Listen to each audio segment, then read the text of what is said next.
Welcome back to Inklings Behind the Scenes. This is J.S. Bray with Mr. Bray Labs. So today we have a part 3 of our Creating a Production Bible. And I just want to give that a fair warning. I'm going to take my time doing this. And this is because really the process is quite laborious. I've mentioned this in episode 1 or part 1 of this, but I want you to know if you are in a hurry to create a production Bible in like 5 minutes, this is not necessarily the thing to do. Don't listen to me if you just want to listen to me, just want to get it done. I am making a meal out of all these different details on purpose because it's part of the mental processes. Kind of a tangent about that, but I do believe that maybe a byproduct of a very media-rich, technology-saturated culture that we live in as 21st century people, I think that there's an idea that, the things come quickly. That is a lie. Shortcuts lead to dead ends. So that's important. If you create a shortcut, some sort of like, I'm going to get this done quicker. Well, there are ways that you can sort of maybe shave off, maybe streamline things. But if you really truly are trying to get to the end as quick as possible, you're going to miss things. Unless you've been working on it for a really long time and then you want to show it to people like you've just finished it in a few seconds. That's always, I think, a hilarious thing when people watch short videos or listen to micro talks. Whatever has taken a short amount of time to communicate takes a great amount of time to figure that out. Abraham Lincoln I believe he was noted for saying this, that he would apologize for not having enough time to say something shorter or more briefly. And I thought that was really insightful. I don't know if it was truly Lincoln that said that, but I do know that it's accredited to him. So today, in part 3 of Creating a Production Bible, I want to talk about some core components, and really that boiled back to your art therapy, art, personal art, coping skills, as well as psychology, color psychology, and color theory. And so these are some core components that we're going to talk about. And so why did I mention art therapy and coping skills? Because, one of the things that you may have known about art, if you enjoy art, if art makes you feel a certain way, I want you to tap into that.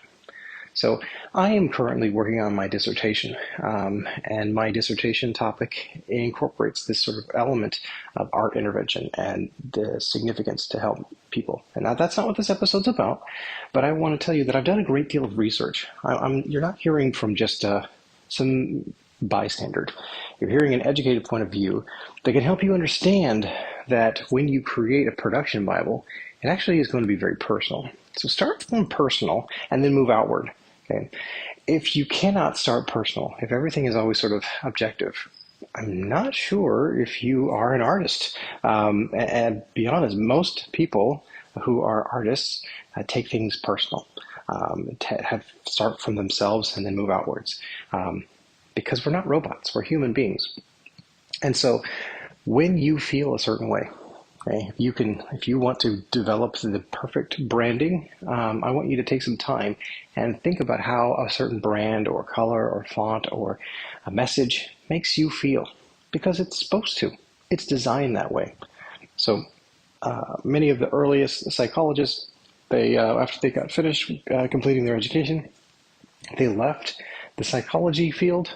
So they left being psychoanalysts to work in marketing. And this is probably why there was this overall distrust of marketing, and maybe even a distrust in the early days, of counselors and therapists.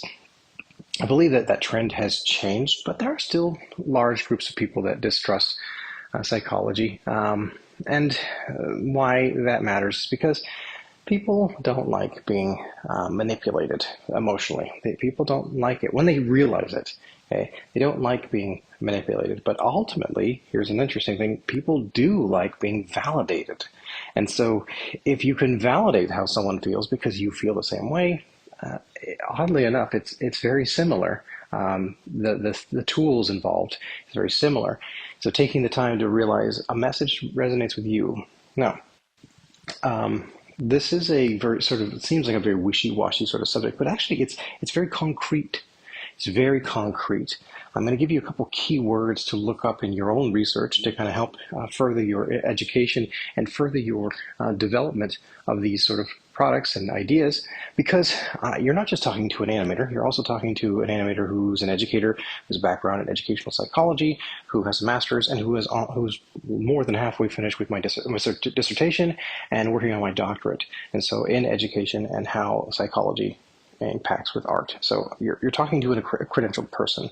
And this is the only reason I'm really giving this sort of badge of credentials is that so if you have any resistance to what I'm about to say, know that it's not coming from just somebody who may have just been self-taught. Now, I don't disagree that being self-taught is still education, but you're talking to somebody who is an expert. And so because I'm an expert, please listen to me.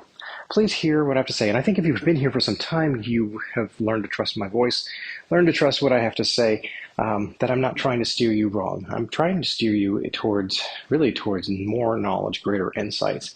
And that's really where we're all here together. That's why we're building something in the public eye. That's why we're talking about the process in a way that really I don't believe has ever been presented.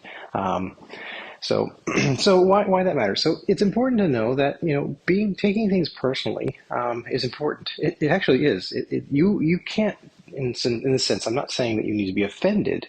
I'm saying that you should be able to take art personally. You should be able to look at a piece of artwork and something that moves you. Take the time and articulate that. Okay. If you've been doing this for a really long time, you probably have what's called expert blindness. So I do this all the time.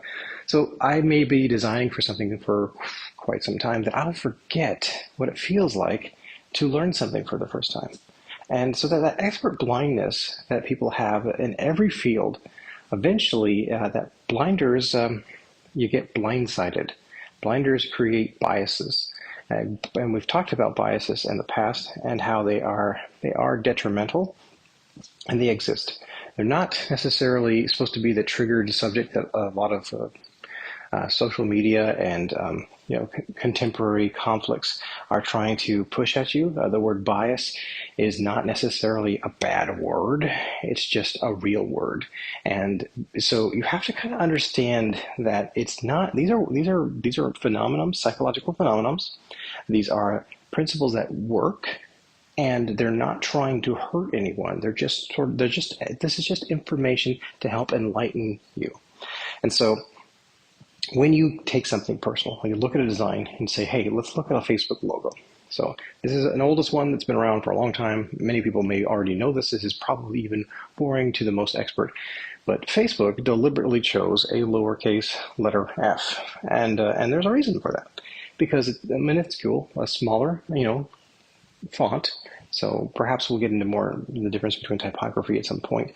But we'll talk about those things. But the truth is that a lowercase letter is it's more approachable. So it's more approachable. Now, I'm not telling you how to feel about Facebook. I think it's pretty clear that a lot of people have strong opinions about it. But Facebook chose the color blue. This is why politicians choose the color blue. They want you to trust them. Okay, and also an area or expertise where there's often a lot of mistrust. And so I would say they have to disarm people. And so the quickest way they can disarm them is sometimes with a color. And because we judge with our eyes, we as people judge with our eyes. So if God has given you the grace to be able to see, which is a blessing itself, you're going to make judgments visibly, and you're going to make them quick. Because our whole brains are dedicated, a large percent are dedicated to making quick judgments. It has to. It has to survive. It has to process it. If you took time to examine every single micro decision that you have to make, you're eventually going to run out of steam and crash and burn. So taking things personally, so understanding that that's your own coping skill, how art can impact how you feel, you need to take some time. And you also should take time, there's a preferred time of day. So what does this matter? Well, we talked about this previously about the psychology of optimal experiences. So if you want to find the optimal time to do something, so researchers, and when I say researchers, in this aspect, it's organizational psychologists, people who study people and groups of people. And they've discovered that the most productive time of the week to get things done, to reach out to somebody, is Thursday. And this may change at some point, but at the overall evidence suggests that Thursday is the most accessible time a week to get to somebody. Okay? If you want to get a hold of somebody, if you're a salesperson, if you're trying to pitch a product, people are more available on a Thursday than any other day of the week, on average. And if you want to hear someone to tell you the truth, okay, and this is a really kind of a sad one, but it's also this is who we are. Okay, do you want to talk to somebody before 11:30, and why is that? Again, like I said, we're talking about coping. We're talking about how art impacts you emotionally. If people are being honest with you, it takes mental energy. It takes mental energy, and what happens when you start making a ton of decisions? Okay, Steve Jobs knew this best when he made Apple in such a way that you could simplify the decision making. If you had simple decisions, when you made that purchase, you would feel more satisfied with that, because what happens is cognitive overload. There are many different companies, brands, technology, people that have produced some really brilliant devices that have, in many ways, surpassed the functionality of an Apple product. But Apple's quest for simplicity wins. It doesn't matter how a product really functions or how a product really costs. It's how a product makes you feel. And they know this. Disney knows this. Apple knows this. Many companies out there know this, that eventually the decisions that you're going to have to make on a day-to-day will wear you down to nothing, and you won't want to tell the truth. And so that's what happens, why the organizational psychologists have discovered that after 11:30, you are more likely to fib, more likely to lie. Maybe it's time to get to confession, but the point is that you have a tendency, this is general broad strokes, and you might say, that's not me. Again, thank you for taking things personal. That's wonderful, because I want you to take it personal. I want you to take this personal. That's how we're going to get through this production Bible together, is by taking it personal. Okay, you start personal, and then you move outward. Okay, even though we're developing brands for all these characters, that's sort of sweeping strokes that make you sound like you're this great empire, builder of an empire, and then you've always had a clear roadmap. Nobody does. Nobody has a clear roadmap. Even people with roadmaps know that the roads don't look just like the maps. Okay, that's the point. The point is that we're here to iron out all these details. So, with what I mentioned about cognitive overload, when people have too many decisions, they tend to tell you a lie, especially if it's more difficult. Because why? And we talked about this in previous episode, because of perception bias. People, in general, do not want to be perceived as mean or bad or a certain light that they don't see as a virtue. Think on this for a moment. How many times do you tell a story and it makes yourself look good?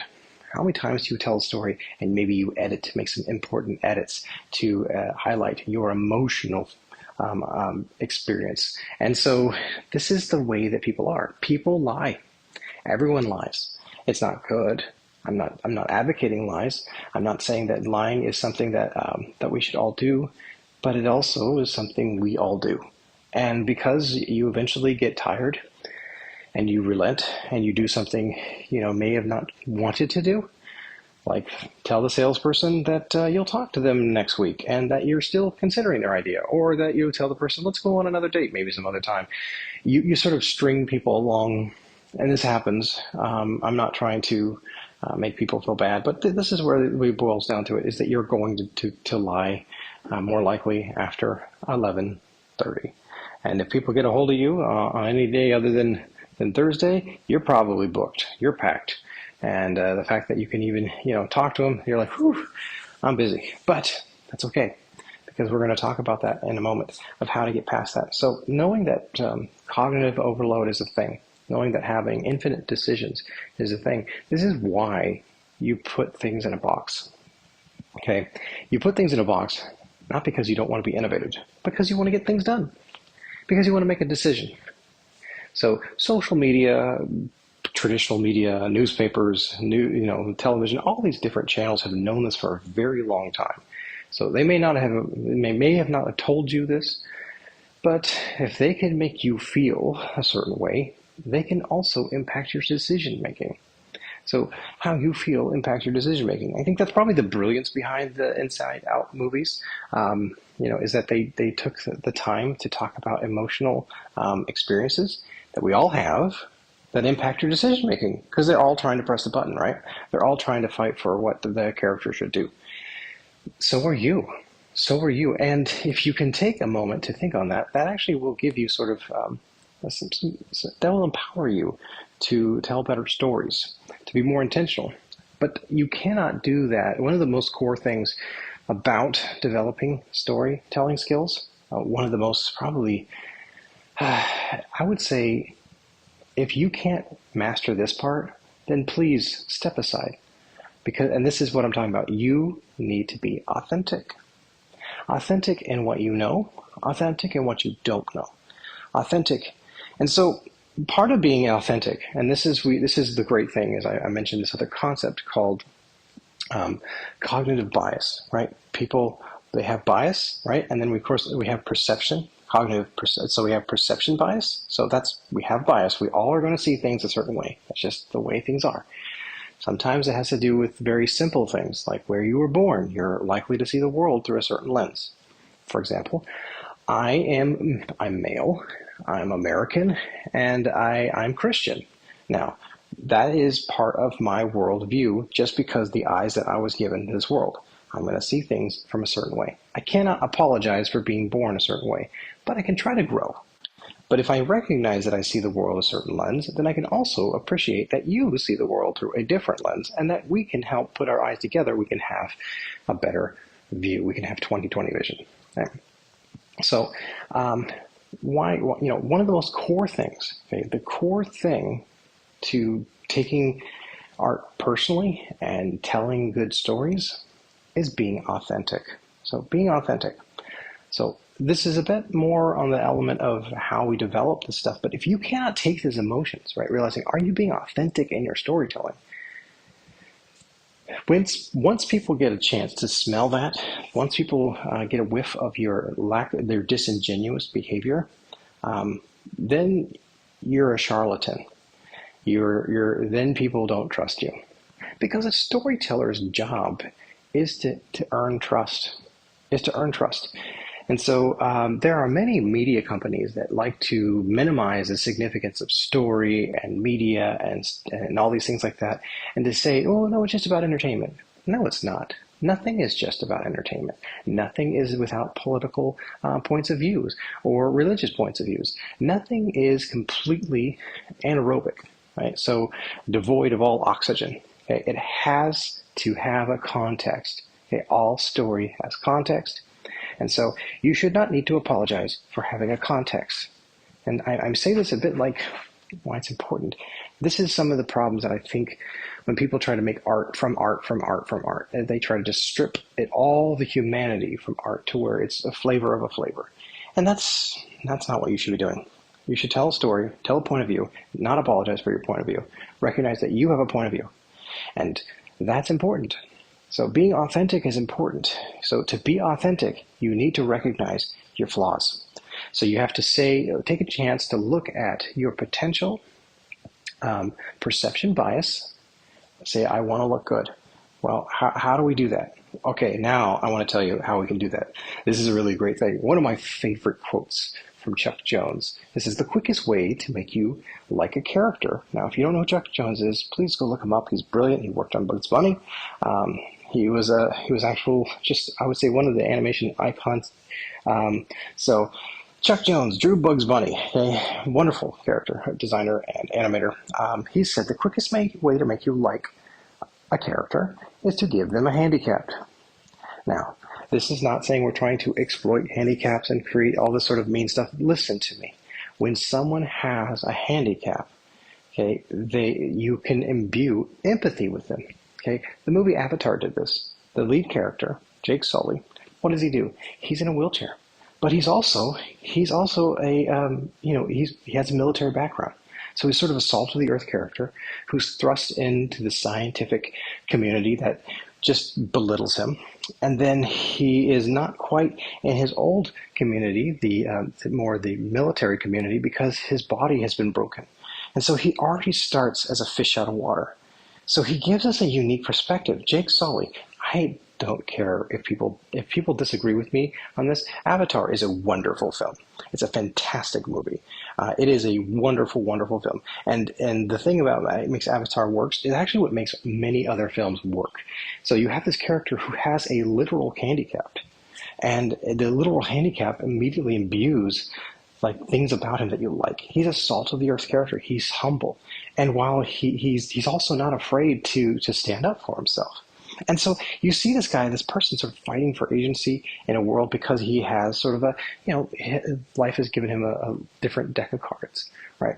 And Chuck Jones said this decades and decades and decades earlier when he was drawing Bugs Bunny.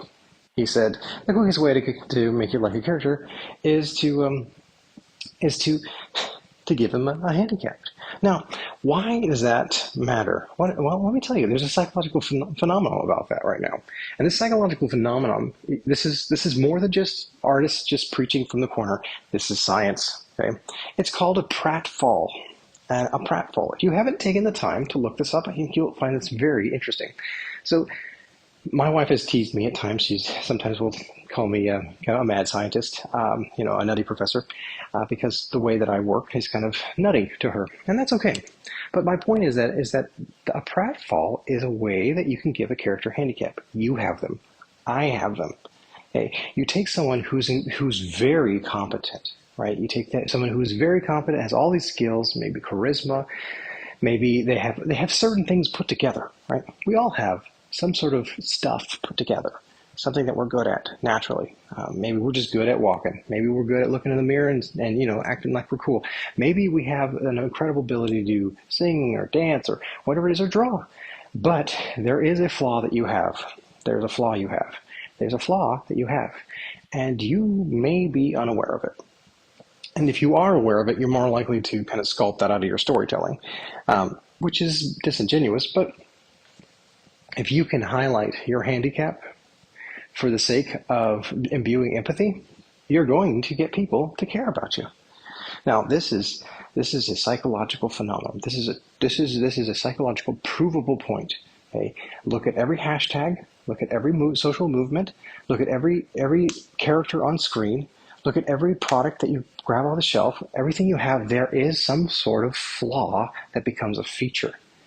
So to do that, this is purposeful, but it's also part of humans. This is not saying that we're just looking at everything in a lab, but if you realize that just like Jake Sully, just like Bugs Bunny, just like yourself, if you can create a handicap, and it may be a social handicap, right? It may be a social handicap. So, for example, we have this character, Stingbug Poe, and we've talked about him a great deal. I really enjoy him. But one of the things I like about Poe is that he says what he's thinking. And that may not sound like a flaw. Maybe if you thought, well, we should always tell the truth. Should we? Can we always tell the truth? And in love? Maybe not. I would say if you always told the truth, if honesty is the best policy, which I do believe is honesty the best policy, but what if you're honestly a jerk? And so, because sometimes he's a jerk. Sometimes he's a bit brazen and bold and not considerate. But if all you ever are is walking on eggshells, concerned for how other people feel every single moment of the day, inside you're going to be very frustrated. Inside you're going to feel very disingenuous. So sometimes you're going to look at a spade and say, that's not a spade. So sometimes you're going to look at it and say, oh, well, we don't want to hurt the spade's feelings, so we better tell them that that's the point. We need people who break that friction off in our lives. And we need that. It's important because they create authenticity. Okay, if you feel like, oh, we've abolished some sort of prejudice, or we've abolished these biases because we're now enlightened 21st century people who have fancy technology that can tell us everything in the universe, but so now we've evolved beyond being careless or corrupt or or disingenuous. Well, no. That's why we still need storytelling. Storytelling helps us to say, hey, this friction is good. These people out there who think differently than you, they're good for you. They grow you. And even the people who think from one extreme to the next are still good for the middle and good for both extremes. We need people who are different. And when you're telling a good story, you need to be able to truly take that different point of view. Remember how I said take it personally? Take it personally. This is the purpose behind these characters. They have been designed in such a way that they think different than myself. I can relate to them, okay, because we can relate to human characteristics, but they think different than myself. So we have a great deal of things to cover in our next episode. We're going to go really into more of the other aspects. We talked about color psychology and color theory and stuff like that. We're going to kind of get into those sort of things. But I thank you so much for listening to me talk about how the importance of really starting from yourself. Be personal about art and understand that you have bias, understand that you have a point of view. It's okay to have a point of view. It's actually necessary to have a point of view. But know that these are some of the things that you have to challenge. It's something you have to tackle if you're going to create amazing art and be an authentic storyteller. So I thank you so much for listening. I thank you for being a part of this community. I just pray that you're doing well. I ask that you could continue to like and subscribe, help grow this community as we build this production out in the public eye. So thank you again, and you all have a blessed day.